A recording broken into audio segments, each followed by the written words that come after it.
Latest updates ఎప్పటికప్పుడు పొందడానికి Big TV WhatsApp channel follow అవ్వండి. లింక్ డిస్క్రిప్షన్ లో ఉంది. కిమ్స్ లో చికిత్స పొందుతున్న శ్రీతేజను చూడడానికి వివిధ సంఘాల నాయకులతో పాటు క్యూ కట్టారు. ఎందుకంటే ఆ బాబు ఆరోగ్య పరిస్థితి ఎలా ఉందనేది తెలుసుకోవడానికి వచ్చినప్పటికీ కూడా వారిని లోబడికి అనుమతించట్లేదు. ప్రస్తుతం మనతో పాటు కొంతమంది ప్రజా సంఘాలకు సంబంధించిన నాయకులు కూడా ఉన్నారు. ఒకసారి మాట్లాడు. ఏంటండి బాబుని చూసారా? హాస్పిటల్ యాజమాన్యం లోపలికి రానిట్లేదు. అంటే పర్ఫెక్ట్గా బాబు కండిషన్తో కూడా చెప్పేటువంటి పరిస్థితుల్లో యాజమాన్యం లేదు. మేము మ్యాక్సిమం ట్రై చేసినాం. ఈరోజు 10th డే ఉండడం వల్ల వాళ్ళ కుటుంబ సభ్యులు మొత్తం కూడా అక్కడ ఫార్మాలిటీస్లో ఉన్నారు. అయితే బాబు దగ్గర వాళ్ళ బంధువులు మాత్రం ఉన్నారు. వాళ్ళని కూడా కలిసే ప్రయత్నం చేసినా కూడా డాక్టర్లు మాకు సరైన గైడ్ కూడా చేయట్లేరు. వాళ్ళ హెల్త్ బుట్టని విడుదల చేయమని చెప్పినా కూడా వాళ్ళ దాంట్లో స్పందన లేనటువంటి పరిస్థితి కనబడుతుంది. ఇక్కడ మొత్తంగా కూడా ఈ కిమ్స్ హాస్పిటల్ యాజమాన్యం ఏదో దాస్తుందనే విషయాన్ని మొత్తం మీరు స్పష్టంగా తెలుస్తాను. ఎందుకంటే దేని దాయకపోతే ఏం తప్పు చేయకపోతే ఇప్పటికీ హెల్త్ బులెటిన్ విడుదల చేస్తే ఆ బాబు కండిషన్ తెలిస్తే మాలంటలో దూరం నుంచో దగ్గర నుంచి ఇక చాలా మంది వేలాది మంది లక్షలాది మంది ఎదురు చూస్తున్నారు. అయ్యో పాపం బాబుకి ఏమైంది, ఏం సంబంధం లేని వ్యక్తి ఒక్క పూట జైలుకు పోతేనే ఈరోజు 100 మంది సెలబ్రిటీలు మొత్తం లైన్ కట్టి ఏదో కొంపలు మునిగినట్టుగా ఆప్యాయత అలుముకొని నవ్వుకుంటూ తుల్లుకుంటూ కవలించుకుంటున్న పరిస్థితుల్లో అసలు చనిపోయిన తల్లి చనిపోతుందో లేదో ఎట్లుందో ఆరోగ్యం తెలియనటువంటి పరిస్థితుల్లో బాబు పరిస్థితి ఏందో తెలియని పరిస్థితుల్లో పబ్లిక్ మొత్తం కూడా అయోమయంలో ఉన్న పరిస్థితి. దాని మీద ఒక క్లారిఫికేషన్ లేదు. మేము చెప్పాల్సింది ఏం డిమాండ్ చేస్తారు? మేము ఒకటే అడుగుతున్నాం. ఈరోజు పుష్ప పేరుతోటి ఏదైతే ఇల్లీగల్ యాక్టివిటీస్ ఉన్నాయో వాటితోటి ఈరోజు వేల కోట్ల రూపాయల చిత్ర పరిశ్రమ పేరుతోటి ఈరోజు డబ్బులు సంపాదిస్తున్నటువంటి పుష్ప టీం, అల్లు అర్జున్ కావచ్చు, వాళ్ళ యొక్క చిత్ర యూనిట్ కావచ్చు, ఈరోజు ఆ సినిమా పేరుతోటి బెనిఫిట్ షో పేరుతోటి ఈరోజు తల్లిని తొక్కించడంలో తన తల్లి చనిపోయింది. తను చావు బతుకుల మధ్యలో ఆ పిల్లగాడు ఉన్నాడు, తన పాప, వాళ్ళ తండ్రి, మొత్తం ఆ కుటుంబం మొత్తం అస్తవ్యస్తం ఉన్న పరిస్థితి.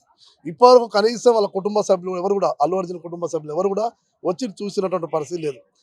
హామీ అయితే ఇచ్చిన కానీ హామీ 20 లక్షలు ఎవరికి కావాలి? ఒక తల్లి ప్రాణం. రేపు ఆ పిల్లగాడు లేస్తే తల్లి ఎక్కడ ఉందని చెప్తాడు, సమాధానం లేనటువంటి పరిస్థితి. నువ్వు ఒక పూట జైల్లో ఒక 12 గంటల జైలు ఉండి ఉదయం పూట ఇంటికి వస్తారు, నీ కొడుకు ఉరికొచ్చి మీద కలుసుకున్నప్పుడు నీ కొడుకుని నువ్వు అత్తుకున్నావు కదా, ఆ గుండె చప్పుడు నీకు వినబడ్డా కదా, అక్కడ ఉన్నది కూడా కొడుకే కదా ఒక తండ్రికి. మరి ఆ కొడుకు బాధ తెలియదా? అంటే నీకు ఒక పూట లేకపోతే నీ భార్య వచ్చి ఏడుతుంది, నీ కొడుకు ఏడతారు, నీ సపరివారం, నీ సెలబ్రిటీలు మొత్తం యంత్రంగా మొత్తం వచ్చి లైన్ కట్టి మొత్తం వస్తా అంటారు. మీకు మద్దతు తెలిపిలు ఒక ఆడబిడ్డ చనిపోయింది, ఒక తండ్రి ఒక కొడుకు చావుబతుల మధ్య ఉంటే కనీసం ఒక సెలబ్రిటీ కూడా సిగ్గు లేదా?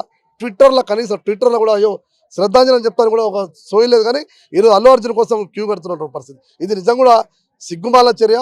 దీన్నైనా గుర్తుపెట్టుకుని అభిమానులు కానీ సామాన్యులు కానీ ఏదో టికెట్లు పెట్టి దాని వేల పైసలు పెట్టి ఈరోజు సినిమా చూస్తున్న వాళ్ళు ఇప్పటికైనా సోయి తెచ్చుకొని కొంచెం జాగ్రత్త పడాల్సిందిగా మేము చెప్పాల్సుకున్నాం. ప్రభుత్వాన్ని కూడా ఒక విజ్ఞప్తి చేస్తున్నాం ముఖ్యమంత్రి రేవంత్ రెడ్డి గారికి. అయ్యా మీరు బెనిఫిట్ షోస్కు దయచేసి అనుమతులు ఇవ్వద్దు. ఇట్లా అనుమతులు ఇస్తే ఫ్యాన్స్ దగ్గరనే 500 రూపాయలు వసూలు చేసినప్పుడు అర్థమైపోయింది ఆయన మనస్తత్వం ఏందో. ఈరోజు ఫ్యాన్స్ దగ్గర 500 రూపాయలు వసూలు చేసినప్పుడు ఈ పిల్లగాడు బాబు తల్లి చనిపోయినటువంటి పరిస్థితి. అంటే ఇటువంటి ఇంకో దురదృష్టకర సంఘటనలు భవిష్యత్తులో రాకుండా అంటే దీని మీద ఒక కట్టుదిట్టమైనటువంటి ఒక నిర్మాణం చేయాలని చెప్పి మేము ముఖ్యమంత్రి గారికి ప్రభుత్వాన్ని విజ్ఞప్తి చేస్తాను. మాలమాన నుంచి కూడా మేము ఒకటే చెప్పాల్సుకున్నాం. ఈరోజు 25 లక్షలు కాదు 2 కోట్ల రూపాయలు వారికి ఎక్స్గ్రేషియా ఇవ్వాలి. అదే రోజు జరిగినటువంటి సంఘటనలో చాలా మంది గాయపడ్డారు. అది వాళ్ళ పేర్లు కూడా బయట రావట్లేదు. వాళ్ళకు కూడా రెమ్యునరేషన్ ఇవ్వాలని చెప్పి, వాళ్ళకు కూడా ఎక్స్గ్రేషియా ఇవ్వాలని చెప్పి మాలమానగా మేము డిమాండ్ చేస్తున్నాం. నా పేరు పిల్లి సుధాకర్, నేను రాష్ట్ర అధ్యక్షుడు తెలంగాణ. అయితే మాలమహాడు నాడు సంఘం నుంచి పిల్లి సుభాష్ వచ్చాడు. దీనికి సంబంధించి బాబు హెల్త్ బులెటిన్ బయట పెట్టాలి, ఖచ్చితంగా 25 లక్షలు ఎక్స్‌గ్రేషియా కాదు 2 కోట్ల ఎక్స్‌గ్రేషియా వాళ్ళ కుటుంబానికి అల్లు అర్జున్ అందించాలని చెప్పేసి కూడా వారు డిమాండ్ చేస్తున్నారు. కెమెరామెన్ చైతన్యతో Suresh, Big TV, Hyderabad. For more videos like this, subscribe Big TV channel.